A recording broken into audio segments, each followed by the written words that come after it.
Welcome to Geisingen, where we are at the Geisingen International, the fastest inline track in the world. I'm Oliver Grob, and today on my Geno, we're going trackside with the people who shape champions and define the sport, the coaches. And we are here with none other than Pascal Briand, one of the most respected minds in international speed skating. And from serious insights to surprising stories and a bit of fun, you're about to get a real look behind the scenes of world-class racing. So buckle up, this is speed skating like you've never seen it before. So Pascal, tell me a little bit more about you. Who are you? Who are you coaching right now? And what was your biggest victories? Yeah, I'm Pascal Briand and I'm actual coach of the German national team. I also work for Powerslide and creating content on social media, on YouTube and channel like this, for example. And I also create some content as a coach that I sell online. Basically, yeah, that's it. I live in France, and before I've been a world champion, but many years ago. So let's start with the questions. What was your best race of your life? There was many cool races. My favorite race was at the World Championship in Italy in 2004, and I got second actually. And but it was behind Thomas Boucher, and it was first time we could teammate very good in the final of 1,000, and having two French guys first and second. So that's my best memory in inline skating. Nice.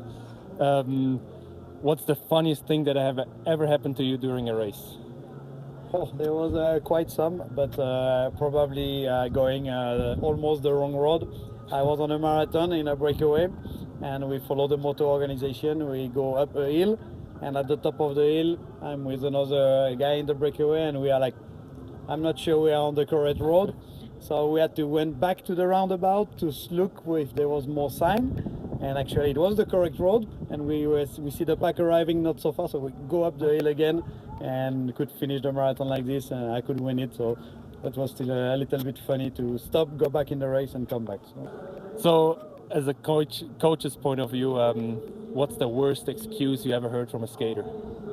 Actually, there is not one excuse worse than another.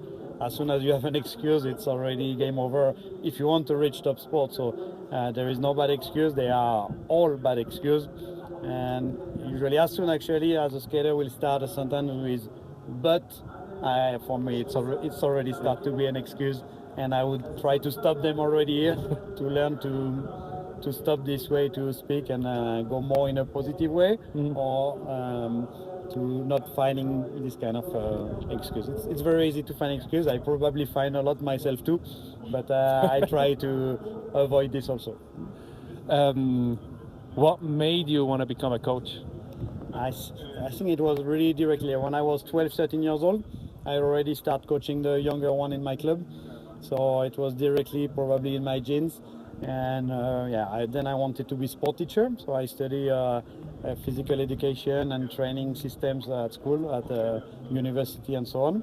So basically, all my life I wanted to be coach, and I was always passionate about the quality of nice movement and technique and things like this. So it was almost forever that I wanted to be a good athlete and a good coach.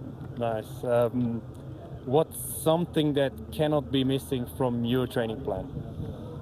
First would be the technical part.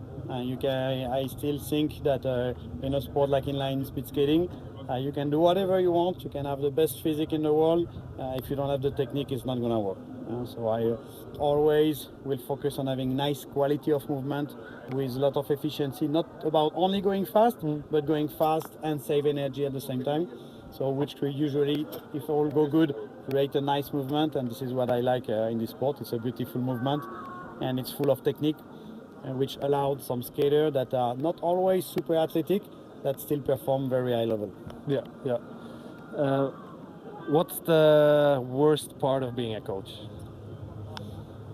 So far, there is not really a worst part. It's just taking a lot of time, but actually, I don't mind so much. I love to do this. I know if you want to have skaters that if they want to be the best in the world, you have to give your best as a coach also in time. So it's a 24 hours job, 7 days a week. which doesn't make my wife so happy.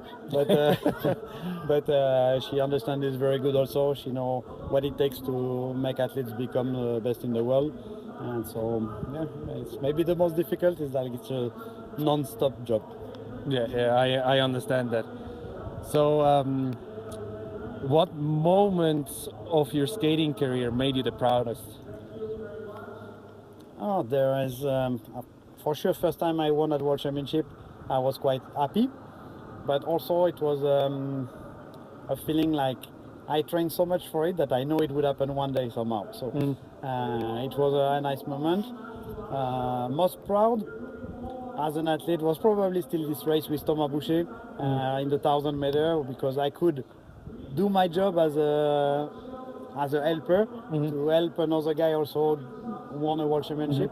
So I think it's nice because I was able to sacrifice a bit of myself for him, and it's amazing because then it create a relation between us that is longer than just this moment at the world championship. It's just forever. He's also coach of the French team actually now. So. Nice. And yeah, well, what does skating mean to you personally? You know, I'm 49 and I start skating at 6 years old, so it's 43 years of my life.